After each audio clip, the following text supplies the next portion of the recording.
what I'm gonna do today is just maybe like just to go through like list of all things that we have learned in this class, and maybe like try to point out which part that you need to like you might need to make sure that you learn it so that you can do the exam. Okay. And I will point out like after this course like what are other things that you can learn further, and yeah. And if you are interested to do theory, what you want to do, yeah. Okay.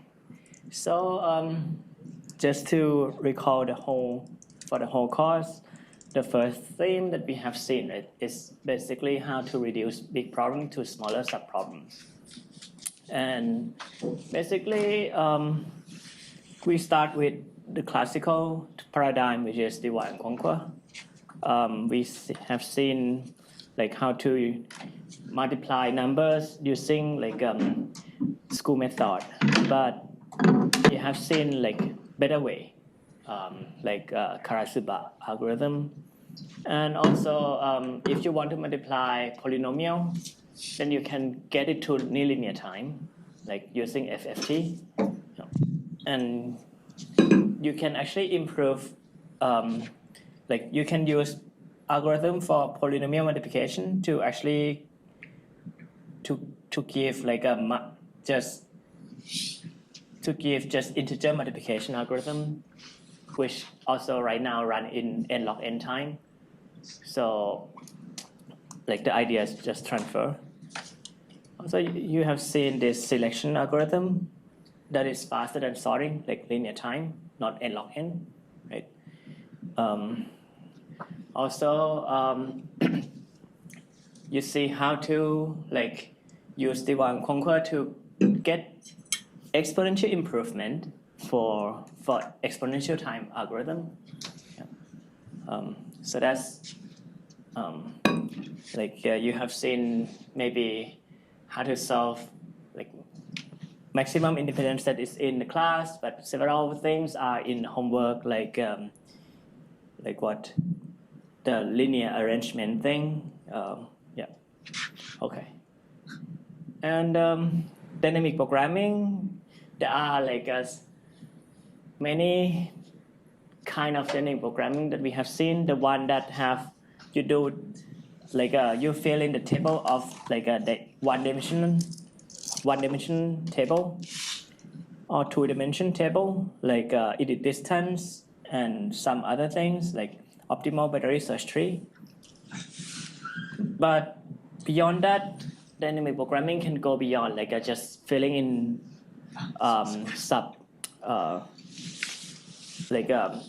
filling in the table on the table. It can be on a tree or on a set, right? You have seen how to get maximum independent set on a tree in linear time, or how to solve traveling salesman in 2 to the n instead of n factorial. Yeah. Also, next is dynamic programming on graph, which is basically what is like shortest path algorithm is. Have seen several algorithms, Bellman-Ford, path doubling, you know, like the one that you kind of look at the middle, yeah, and Floyd-Warshall. This is the one that kind of extend to dynamic version.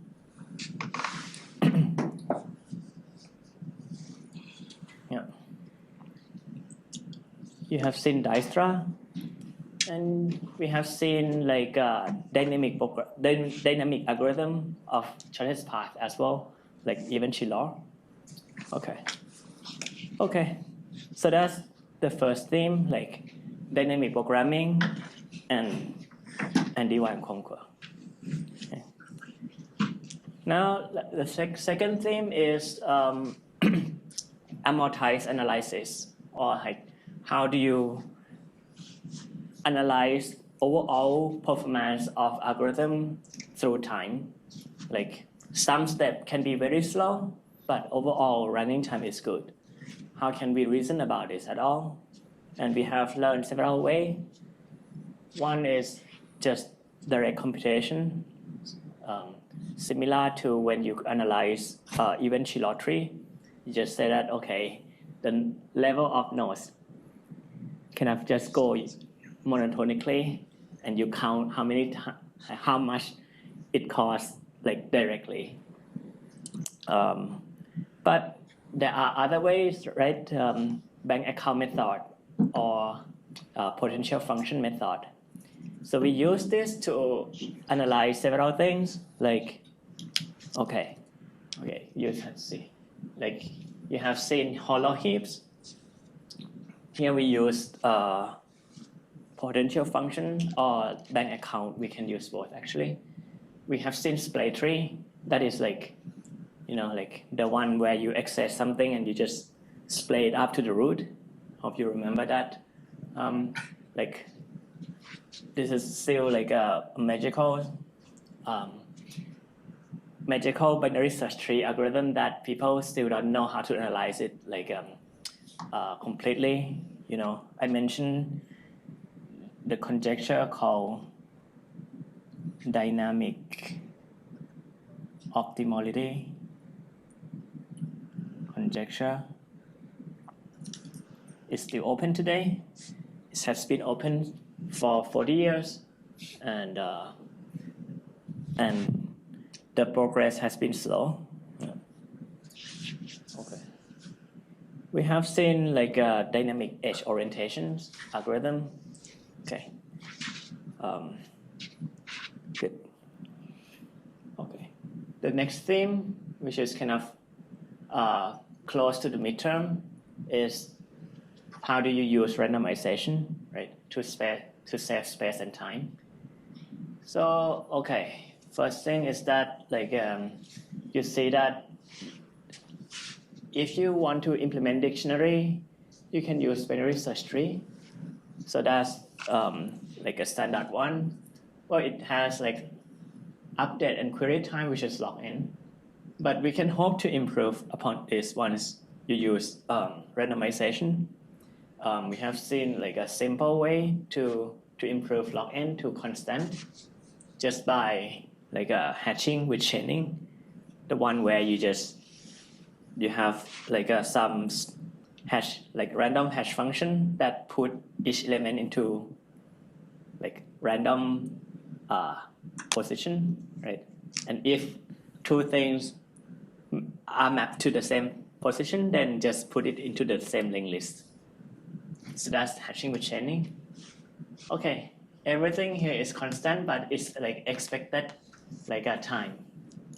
Now you can make it worst case to be like constant query time worst case. That is, and that you can use perfect hashing. If it's one level, you need large space, but we have seen like just make it two level, then the space is linear and the query time is small too. But these guys don't really support updates. And we have seen like a cuckoo hashing where the analysis is much more complicated. Not too much more complicated. Algorithm though is really simple. If you remember, like you have like a two table. When you get one element, you try to map to two random place in the table, right? And if one of the place is like is empty, just go there. But if not, then you just kind of try to go there and kick someone out, something like that. It's like it's a practical one that is actually used, and we have seen an analysis of that too. So it gives you expected amortized time that is constant, like for insert. Okay. Good. And and we see that, okay, one way to implement hashing is to assume a random function, but random function is not really efficient, right? Because you cannot really describe random function efficiently. That you actually need a lot of space. So we try to avoid using ideal hash function to save space. And okay, we have seen that instead just use the universal hash family or pairwise independence family. This is good enough for many cases. And k-wise independence is actually good too, even better than both of these. And you see the application of this in the homework already, when you try to do the ball and bin experiment, using this already gives you a good bound. Okay. Anyone recall the definition of both of this? You mean? Yeah, universal.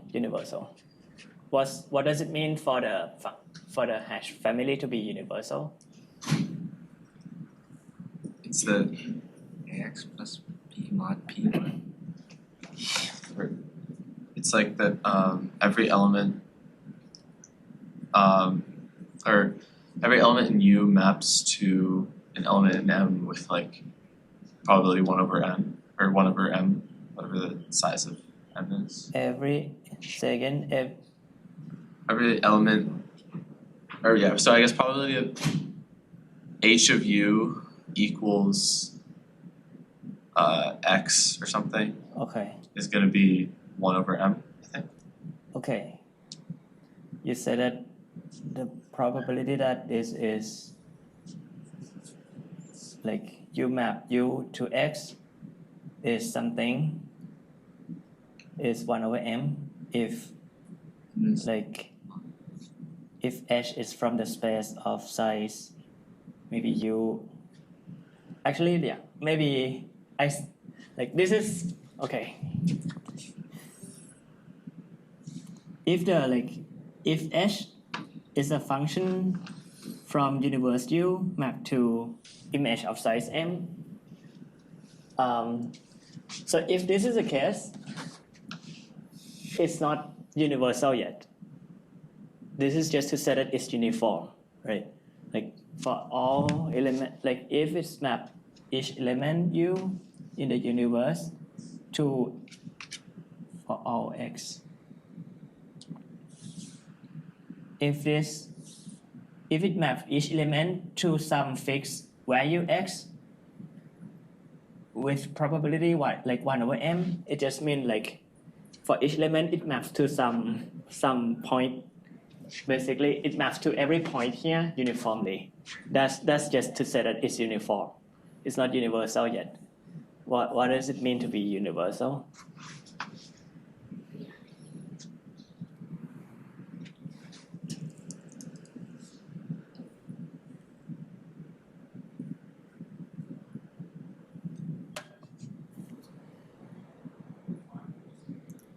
So this is important for the exam.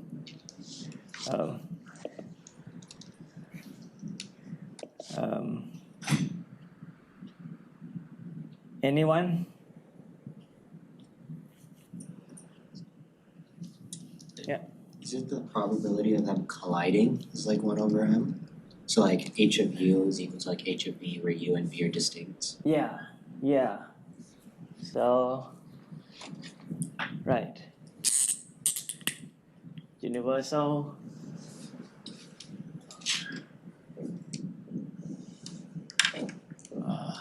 Good.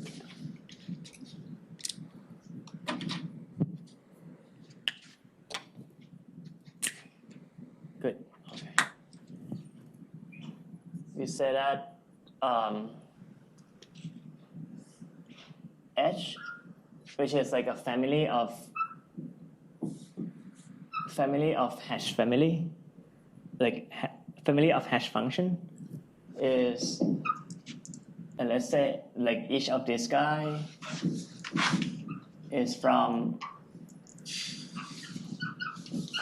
map the universe of size U to the image of size M, right? Is universal if the probability when we sample H from H, right? The probability that, okay, and this is, we should say like for every, maybe I say like,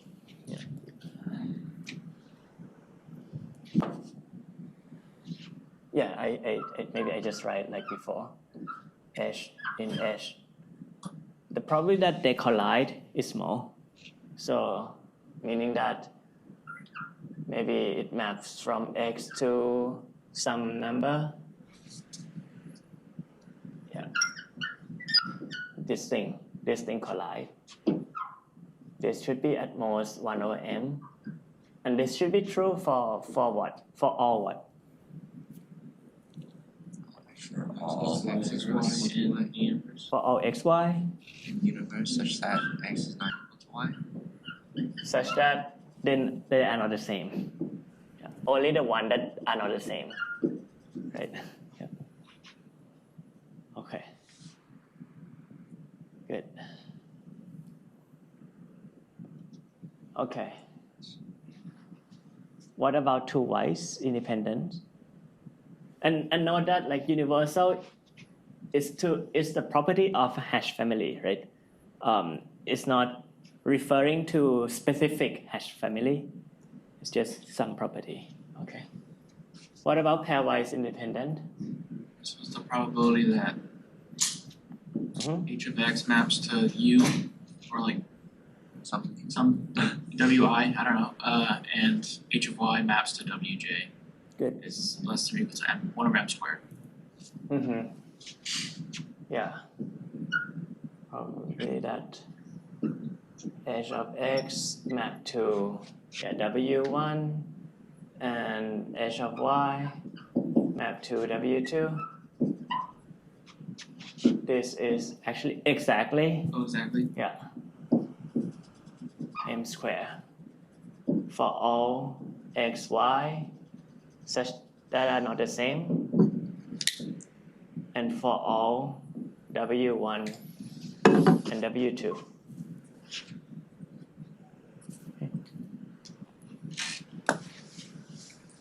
Because if they are exactly like this,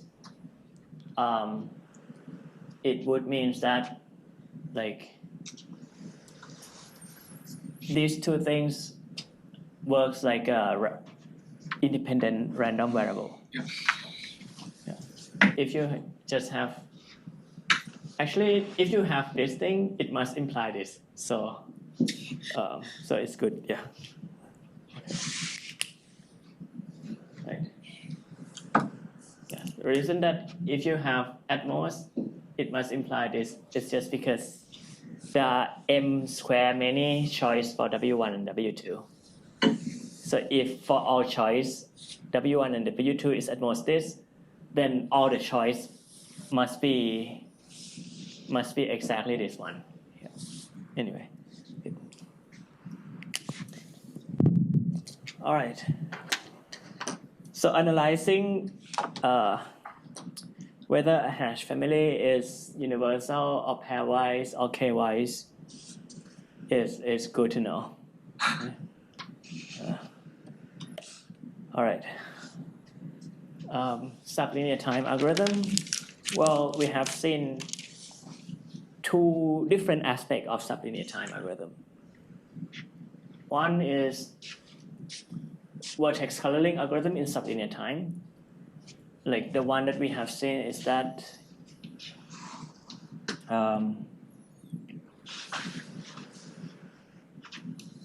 instead of spending n square time, that can like you spend just n square over delta time, where delta is the max degree. So this is just really sublinear time in a sense like you don't even need to read the whole graph because this over this can be less than the number of edges, right? For example, when delta is n, when the graph is completely dense, then this is delta here is just n, so this is like O n, but the number of edges can be n squared. So this is just sublinear time. Okay. We have seen different things too, where it's distributed algorithm, and the number of time we count it in terms of the number of rounds. And so the number of rounds can be much less than linear. Like we have seen how to compute a maximal independent set in time, like log n rounds. Okay. Do you recall the difference between maximum independent set and maximal independent set? What's the difference, Maxim? Max, it's just any independent set that you can't expand anymore. Like there's a free node that you could just tack on. Yeah. Yeah. How about maximum? It is like the best maximal independent set. It has the most you could ever put in. Yeah. Good. Yeah. So yeah, this word is basically is a technical word, right? That is used like kind of all the time. Like maximum, it means like maximum independent set is just the independent set with maximum size, like the best one. But maximal usually mean like it's locally optimal. Where in this case it means like you have an independent set and you cannot just add another node into your solution so that it remains independent set. So it's locally optimal, but maximum means globally optimal. You can talk about maximum mashing too, or something else. Yeah. Okay. So yeah. So this can be in the exam too. Yeah. So it's good to maybe review this. Okay. Next theme is linear program as a tool for thinking. This class we didn't learn how to solve linear program until the last few lecture. Like we have seen how to solve linear program for packing covering LP using multiplicative weight update, but before that, we just see how to use linear program to help us design algorithm. You can assume that it can be solved fast. And how did we start looking at this? You start with MaxFlow, right? So MaxFlow is like a simple graph algorithm that quite concrete and it's an example of linear program, and it's like a special case of linear program. We have seen several algorithms. One is Ford-Fulkerson, the one that keep augmenting the path. Another one is Dinitz. Anyone recall what does it do at all? What's Dinitz algorithm? Yeah. It only takes blocking flows to augment it, like specifically in the shortest path graph. Exactly. Yeah. We look at the shortest path. Look at the residual graph. Look at shortest path graph of the residual graph. Only edges in residual graph that is in some shortest path, and augment blocking flow in that shortest path graph. Wait, sorry, I thought those doesn't Ford-Fulkerson use, didn't it? No. What's the difference between those two? Ford-Fulkerson just said that look at residual graph, find any path from S to T in residual graph, augment along that path. Mm-hmm. So augment along that single path. Now for Dinitz, we try to make it blocking. Yeah, we augment along blocking flow. So kind of many paths at the same time. And so the running time of this is mf, right? But f can be large.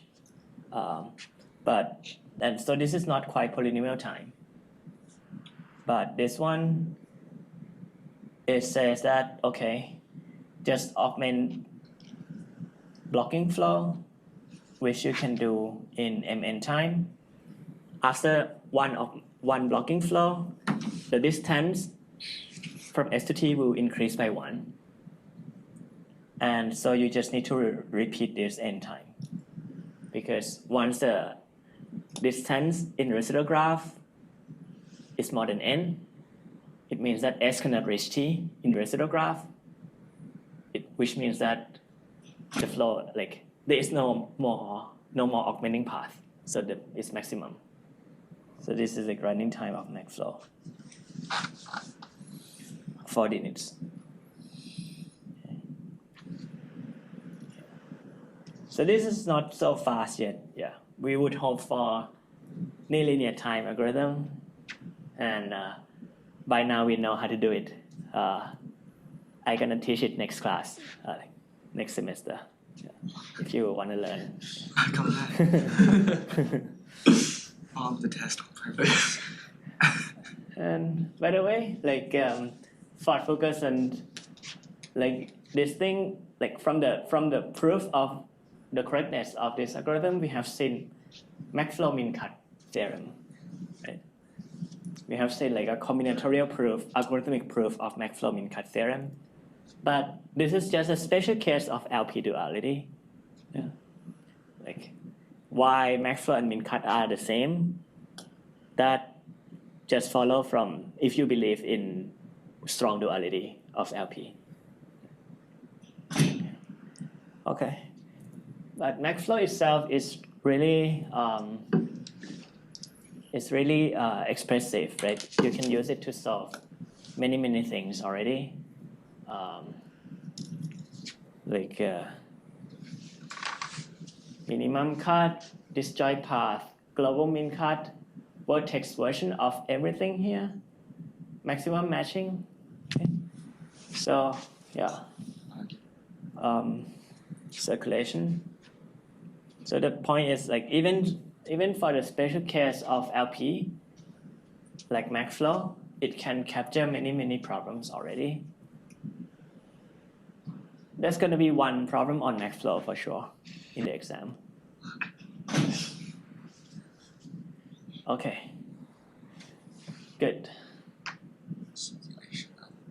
So once we have learned about Maxflow, then we look at LP. We learn like what is linear program itself and the concept of LP duality, right? And from that, we derive like another proof of Maxwell-Min-Cut theorem. And you see how to derive dual of LP. You need to know how to derive dual of an LP for the exam. You need to know this. Yeah. Okay. But like, just want to mention like LP, a linear program, is linear program. It's just a special case of something called convex program.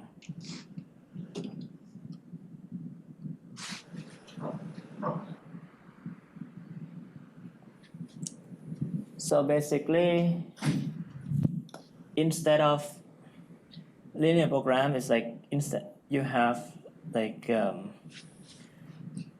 you want to optimize over the polytope, like where like each constraint is like linear constraint, right? Convex program is just to optimize over convex body, where it's kind of similar, but you know, like this.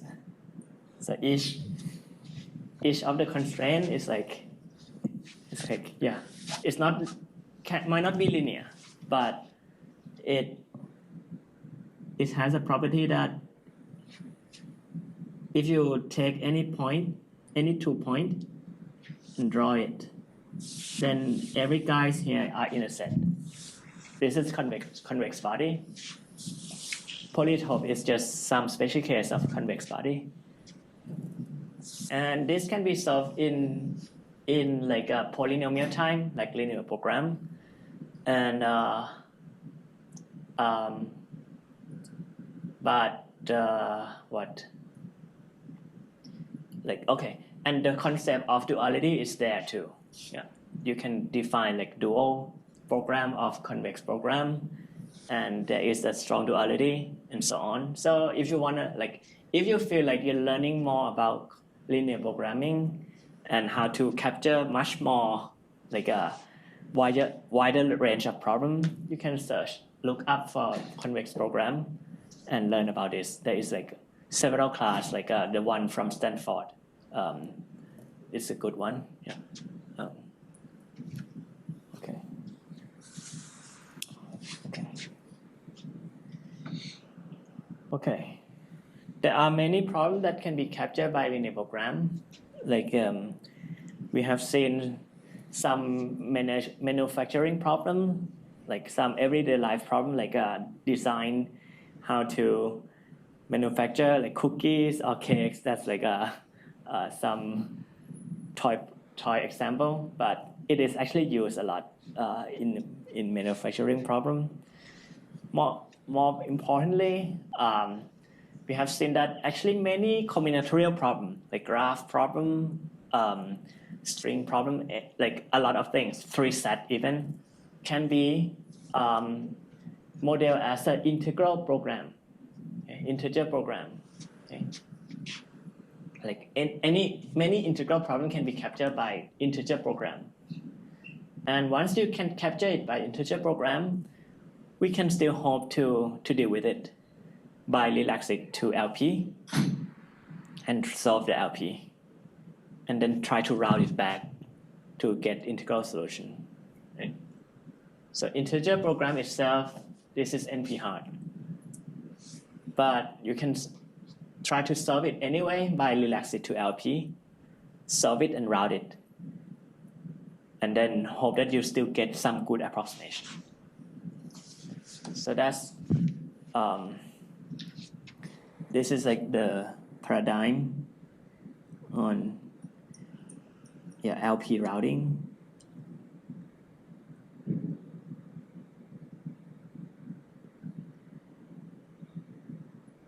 Which is just yet another algorithmic paradigm by now, where like you have a problem, instead of trying to solve it with dynamic program or divide and conquer, let's just model it as an LP and try to solve it somehow.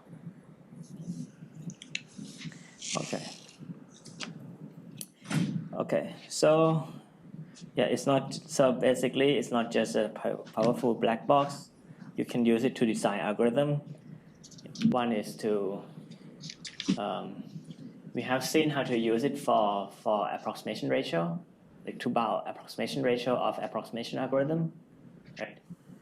We can use primal dual approach, like where here you just design an algorithm without actually solving LP like at all. You just use it, like you just write out the LP so that you can write down the description of an algorithm.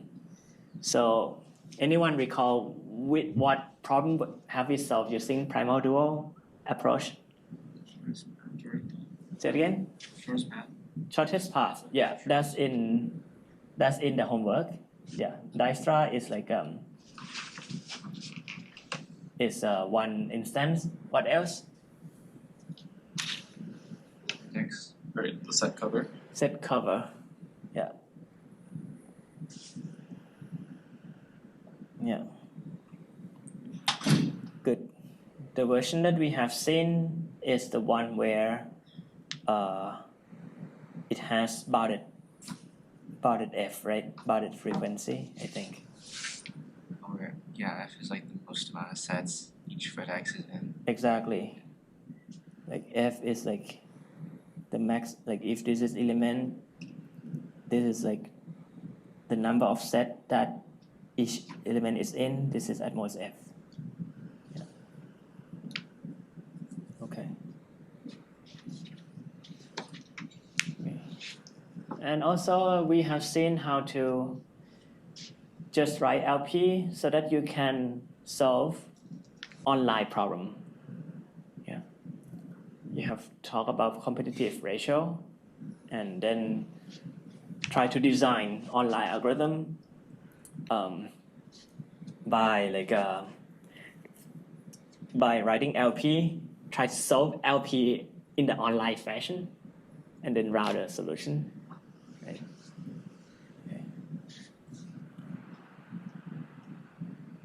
Okay. So that's basically bring us to the last theme of the class, which is how to basically solve the problem. Oh wait, sorry, no. This is solving, like this is approximation algorithm. Okay.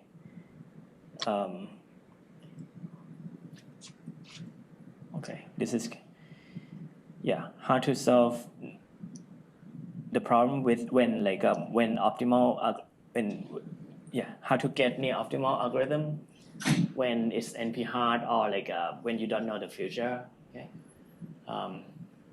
so when you don't have enough time because the problem is NP hard, you can try to get approximation algorithm. We have seen try to do something greedy and solve set cover.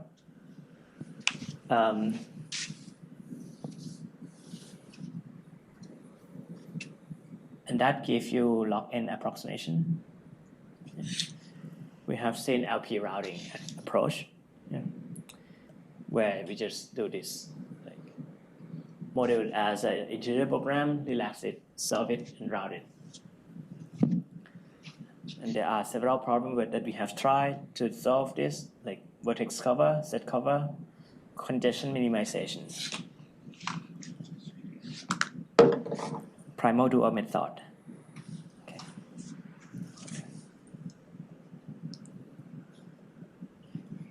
And competitive analysis is basically when we don't know the future, but we need to commit to some decision, and we cannot revoke we cannot revoke the decision that we make.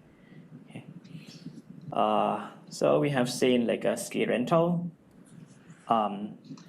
as an example in this area, and also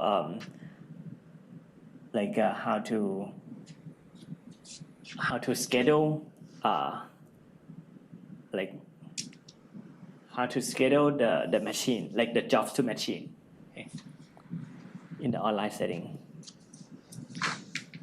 Also, we learn about how to prove lower bound when for deterministic algorithm, or in other words, when the adversary is adaptive.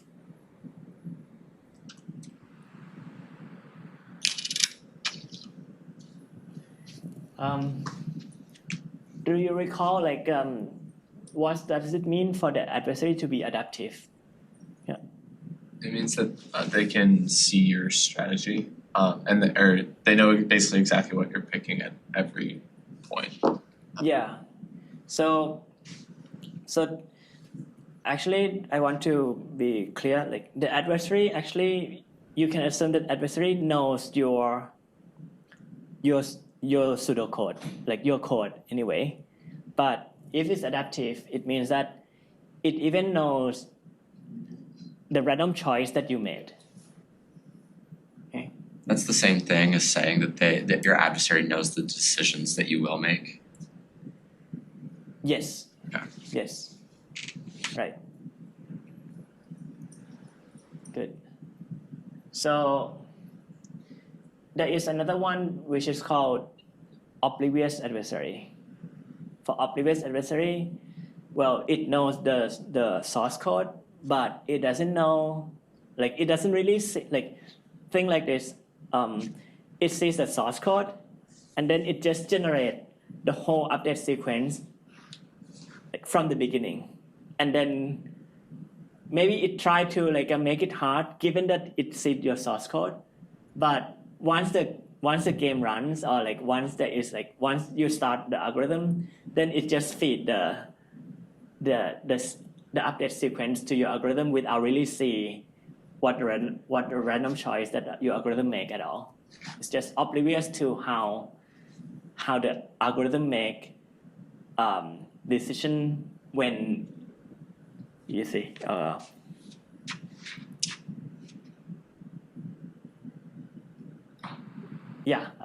Like for oblivious adversary, you can think like, it just fixed the whole update sequence from the beginning and just feed this update sequence to the algorithm. For adaptive adversary, it's just, adaptively generate each update one by one according to all the previous answer of your algorithm. Okay. So,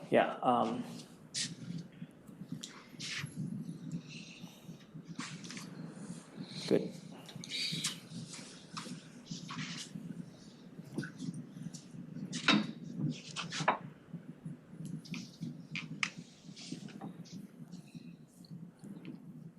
Anyone recall the concept of LP, online LP? What does it mean? Yeah. It's like you initially don't have any variables and you have a set of constraints and you like get a new variable at each iteration, or you get a new constraint at each iteration. Yeah, good. So both are kind of correct. So basically if it's like if it's covering LP, then like a new constraint.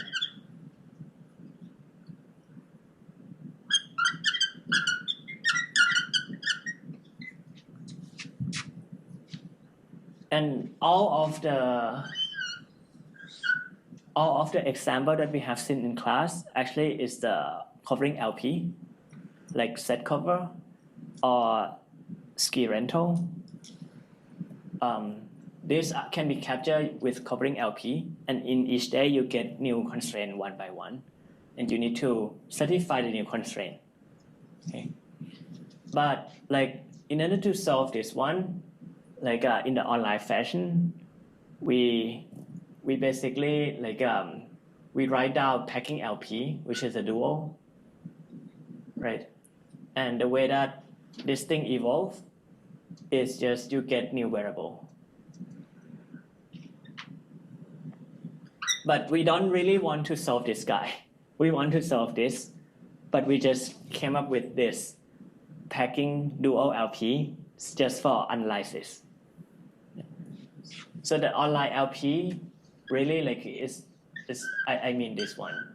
I mean you get new constraint, and you need to satisfy new constraint every day.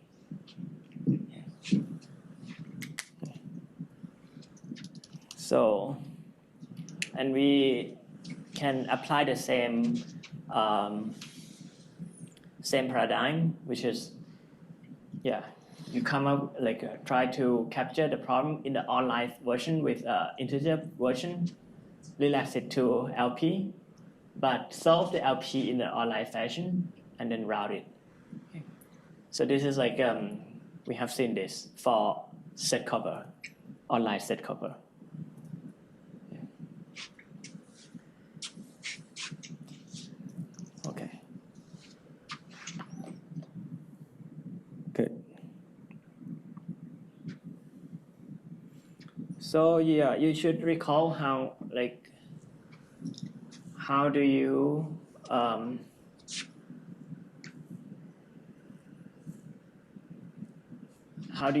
prove lower bound, for example? Yeah. We have seen some example of proving lower bound in class. Was it in homework? Yes, it was in homework. Yeah, just this time. Yeah, right. Okay. And last one is the minimizing regret. Here we don't know the future, but we need like we don't know future knowledge to choose the best expert, but we can still choose the best expert. we have seen like okay, so maybe I recall the concept of regret, right? Regret is like is that you try to be as good as the best expert. Yeah. Although you don't know who is the best, but try to compare yourself to the best one. Yeah. We have seen like a deterministic strategy, like the halving algorithm, an iterative halving algorithm. Actually, this is just the one where like you follow the majority, right? And if the expert make a mistake, then you kill it.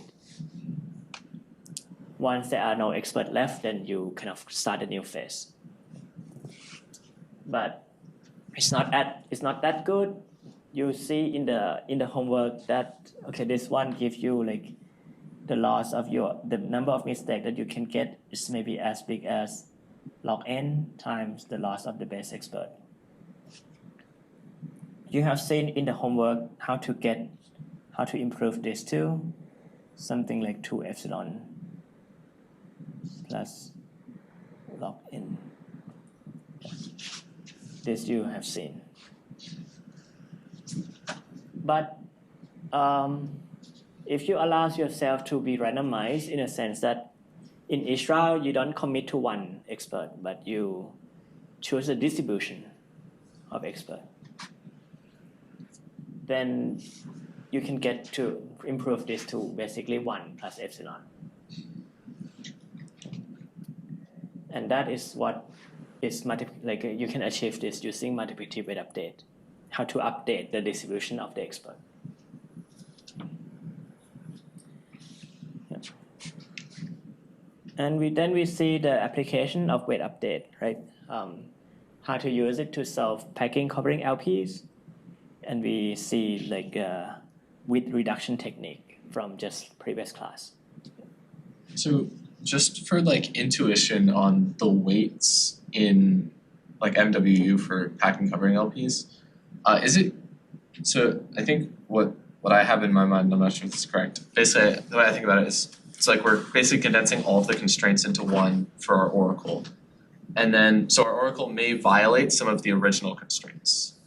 And then in my head, it's if the oracle violates one of the original constraints, it's going to up the weight on that constraint so that it's less likely to violate it in the future. Exactly. Okay. Exactly. Yeah. That's exactly what it is. Yeah. So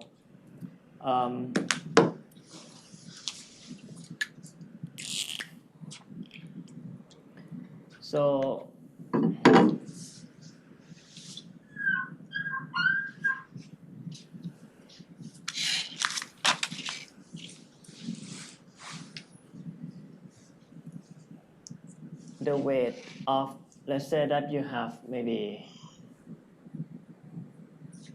a constraint, maybe let's be concrete and write down for matching, right? And you have that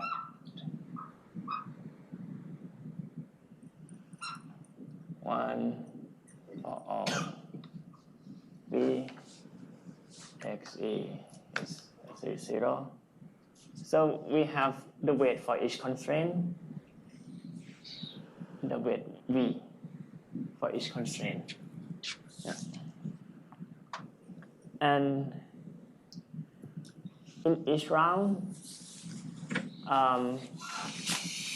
we basically update the weight by like something like epsilon times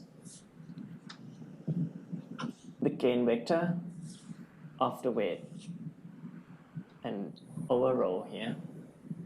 But the gain vector of this guy is basically gonna be just like kind of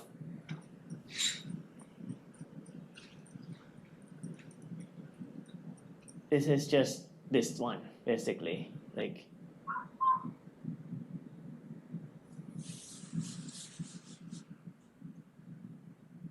at node v for xt. So this gain vector, yeah, good, yeah. So if at iteration t, then we use the node v, then the weight is just gonna increase. If the Oracle solution don't use the weight, don't use the node v at all, then it will not increase the weight. So it means that like the more that you use the more often that the Oracle solution use the node v, then it will increase the weight v of v. And in general, like if you think like this, right? This is just basically kind of the same as setting the weight v to be, okay, this is t plus 1. This is just kind of e to the epsilon times rho t. So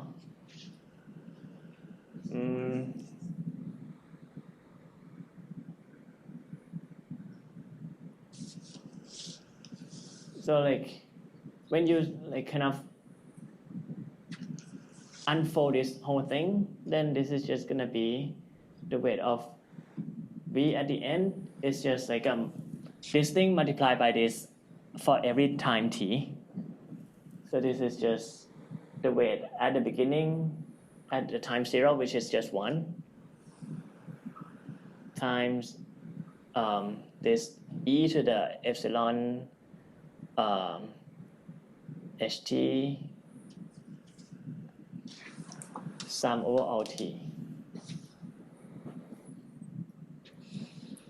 But what is this? This is just basically like this is just gonna be like basically this whole thing. Yeah.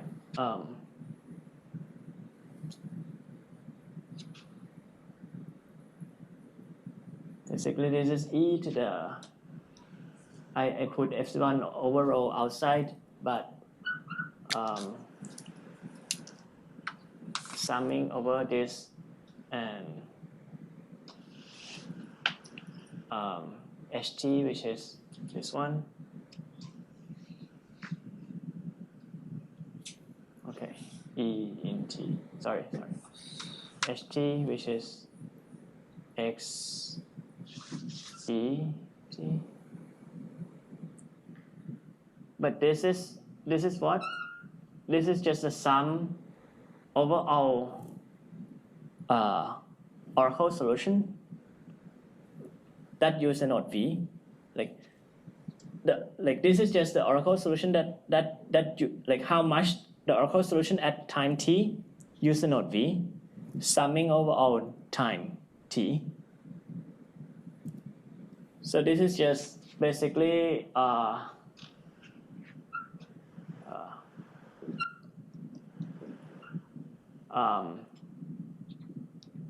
just t times like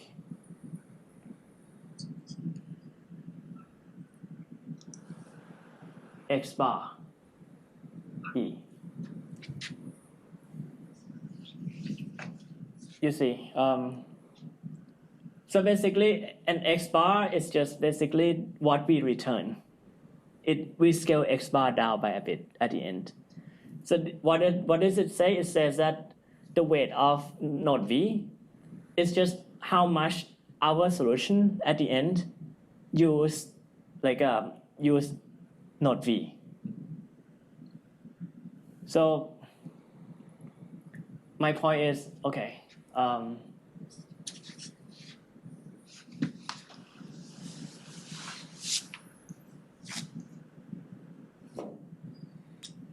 if what you return at the end, like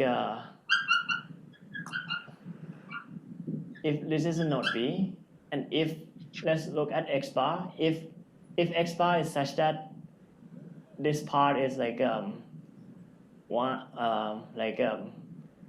it's sum to something like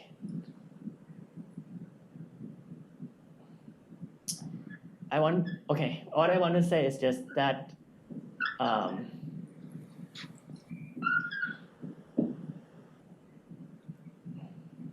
x bar, yeah, like how if x bar uses node v a lot, then the weight is going to be a lot too. And how exactly, what's the exact relationship? It's just exponential, like weight is just exponential of how much the solution use the node v. And in general, like instead of having this, you can write it down like ax at the constraint of v, at the constraint of v. Yeah. Okay. Anyway, yeah. So the point is, yeah. If the constraint v is kind of tight, then you increase the weight and you try it will incentivize the oracle not to use it. Yeah. Okay. Okay. So this is a theme of everything so far. Okay. Yeah. There's going to be one problem on weight update. Yeah. So.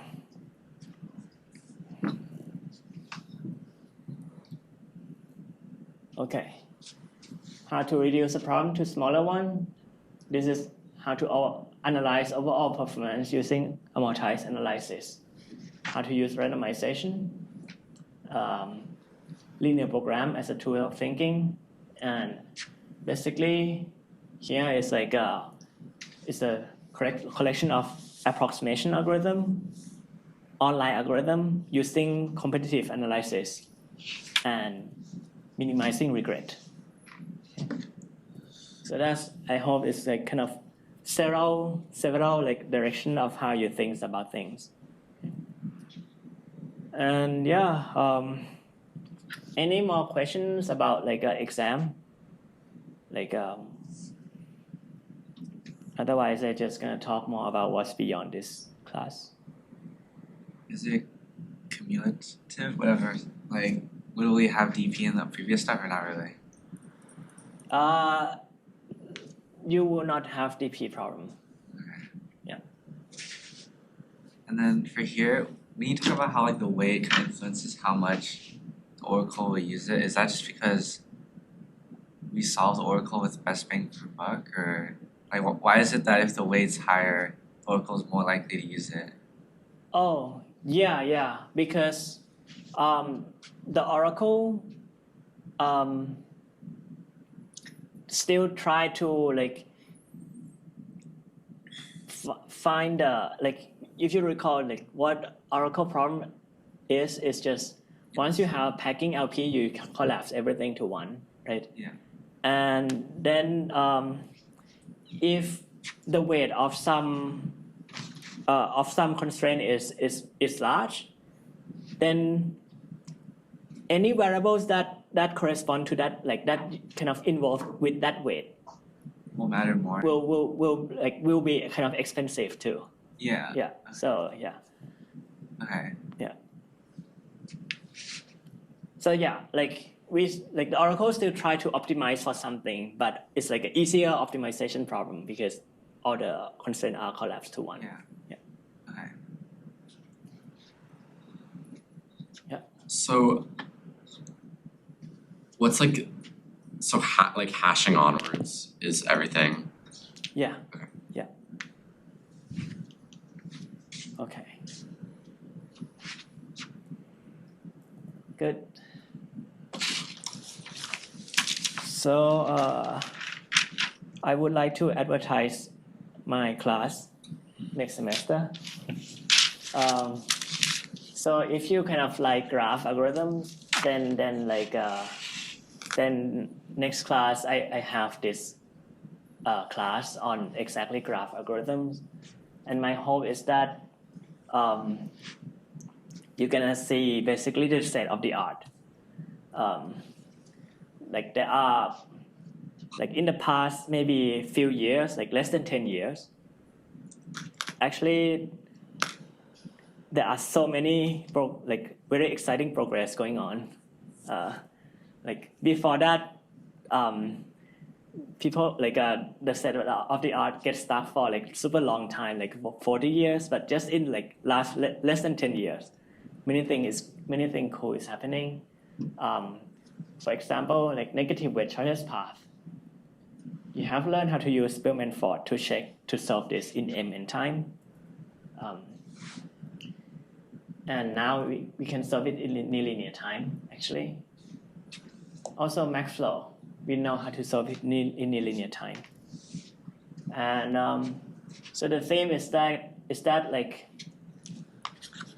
many problem on graph, you can use graph clustering, which is kind of DY and Conquer, and then combine it with continuous optimization, which is like weight update that you have just seen, or like doing greedy, like gradient descent, or doing interior point method, which is one way to solve LP. Then like you kind of combine these two things together, then you get really fast algorithm. And in all of this kind of development, actually I developed a lot of tools in this area. So I hope to actually teach it and you learn how to get super fast algorithm. What happened in the past 10 years that there's a bunch of innovations now but not as many before? Oh, like what happened before? Yeah. Okay. So good. There are like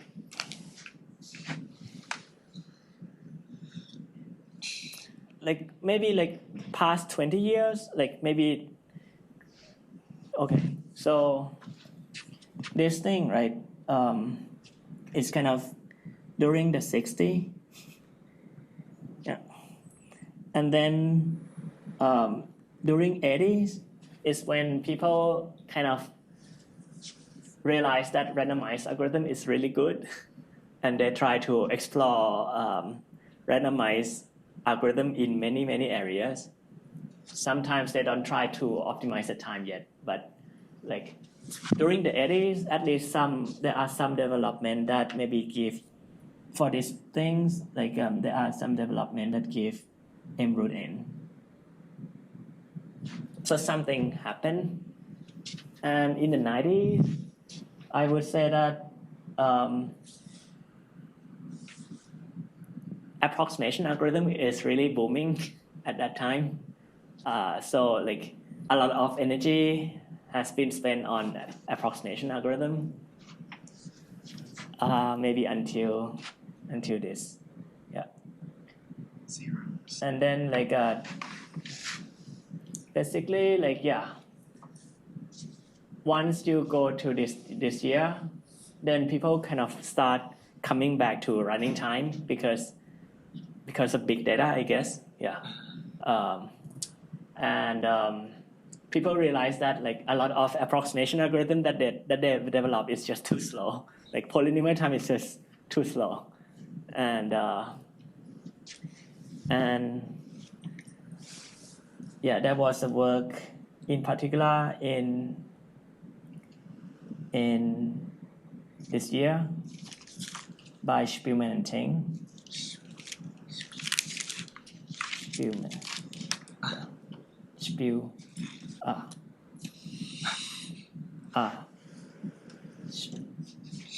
Spielman and Teng.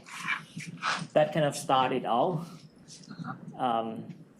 So this guy, Daniel Spielman, is in right now, where is it? Oh my God, how can I forget this? Daniel Spielman in the same place as Vishnoi. Anyway, he get like really like he's really super good guy, and but like he kind of do this work and kind of move on to some other things. but like after this, like there are many. It gives excitement to the community and like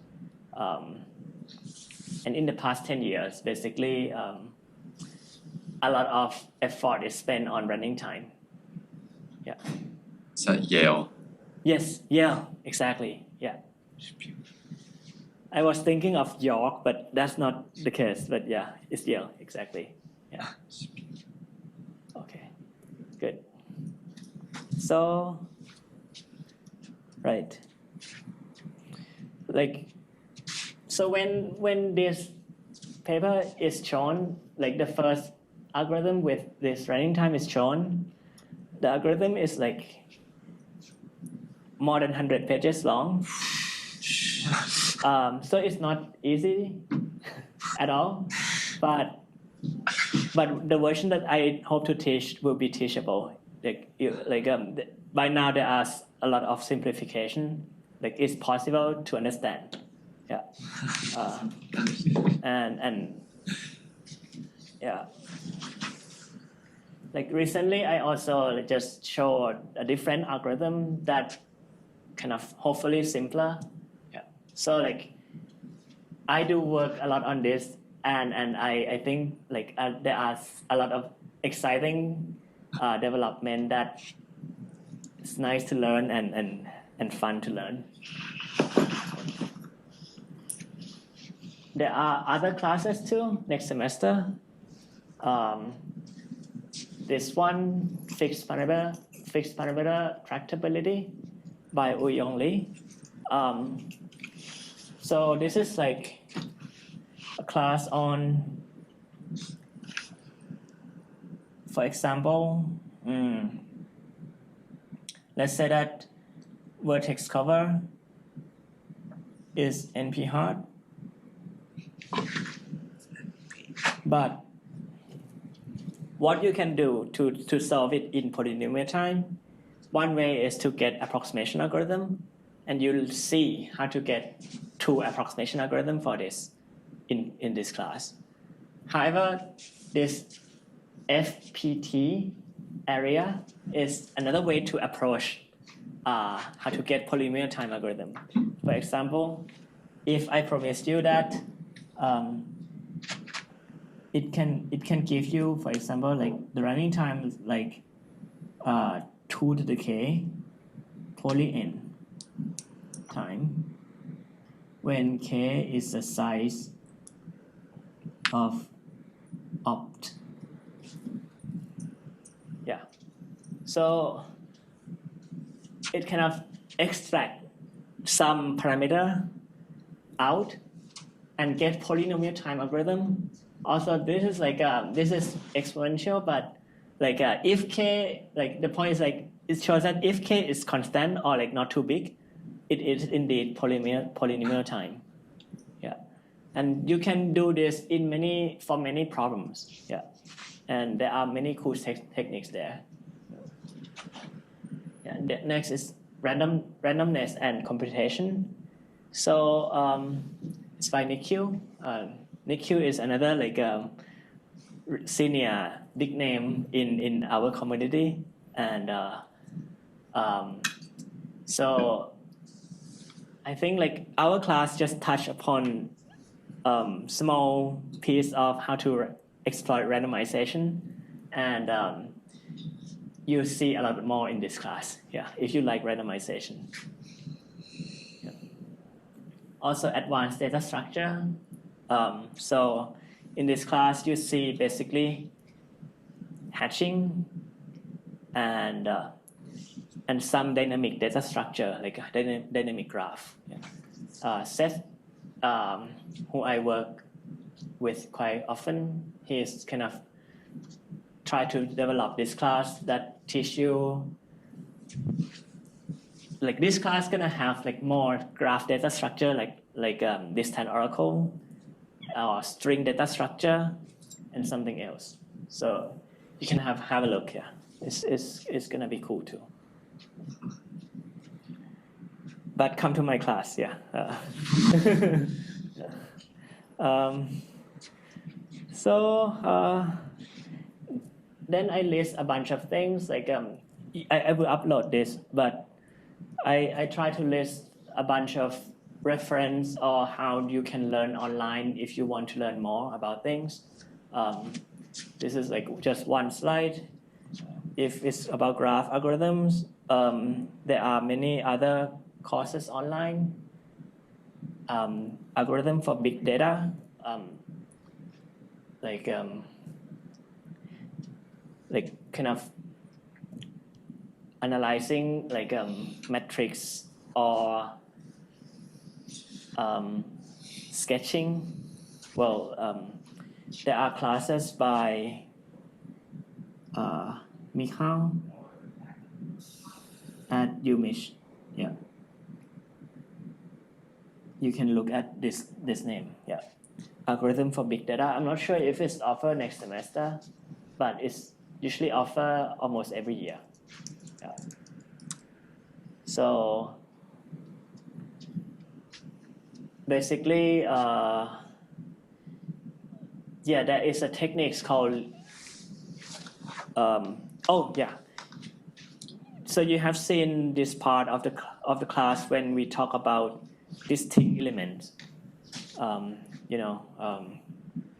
You have a stream, online stream, you remember, and we want to count how many distinct elements are there. So that's like a kind of big data algorithm where like you have small space, you have big stream. What can you do? And really, we just touch upon one of the algorithm there, but there is like the whole course for this. Yeah. Okay. And more recently, last 10 or 5 years, there are much more emphasis on like kind of ethical algorithm.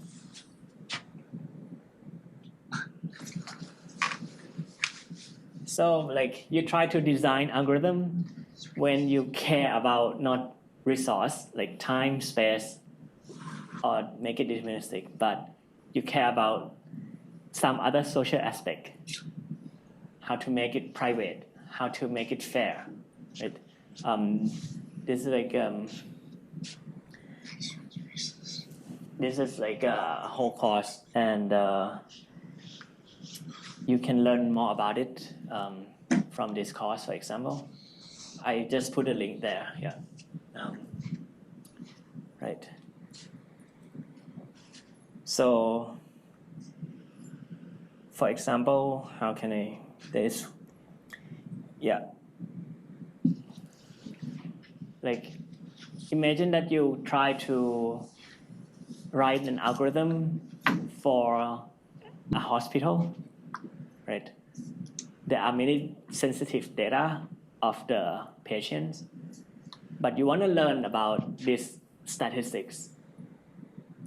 But at the same time, it shouldn't reveal the sensitive data of some guy. So you want it to be private. Yeah, how to aggregate these statistics and make sure that and publish that aggregation and still ensure that even if someone read this aggregation, then no one will learn about that.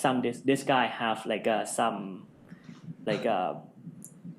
this specific guy, like for example me, have some bad disease. Yeah, I don't want to review that. How can you ensure this? Like this is like the area of differential privacy. Yeah. Interestingly, these techniques can be used to speed up algorithm too. But yeah, I use these techniques to speed up dynamic graph data structure somehow, but that's different story. Yeah. Okay. All right. There are more things like online convex optimization, complexity theory. Maybe only one thing I want to mention is have you learned this word before? PCP theorem. Okay, so it's something that is surprising. Basically, imagine that you have any mathematical proof, right?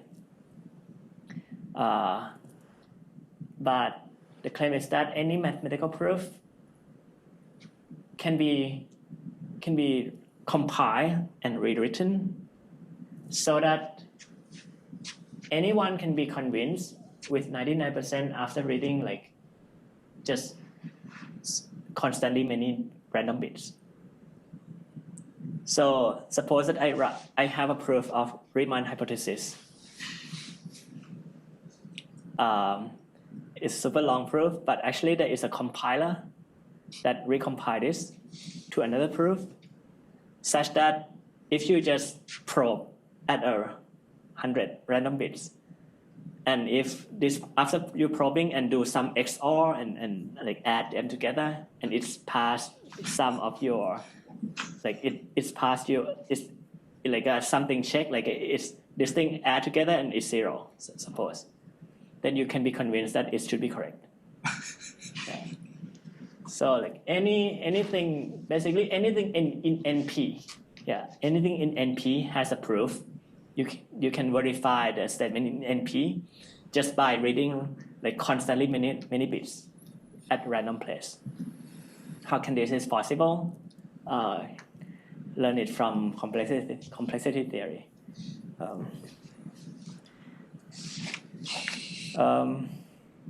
Okay. Just wanna end by tell you like if you are interested to do research in theory, I think you need a mentor, but you can learn it by yourself too. But mentor would help a lot. It did help me a lot. What does it mean to do research in theory? It means read papers, then solve problems, and discuss with friends or with mentors, and then communicate. Just write down. Just write up, give a talk, and so on. But when you are a professor, it means you find research directions. That is good too. Okay. But it's fun, yeah. Okay, so just to end the class, so like not like in this class, right? Like in this class, there are problems that you solve and you see that there are right and wrong solution. But problem that you will face might not have absolutely right and wrong solution, because a lot of things it's just about like you have a problem, you try to model it. It's also about like whether your model is correct or not. Okay. But like in any case, like I think you can always ask like can you do better for any problem that you have, right? And this is a bit philosophical, but I think everyone you have capacity to get better solution for every problem.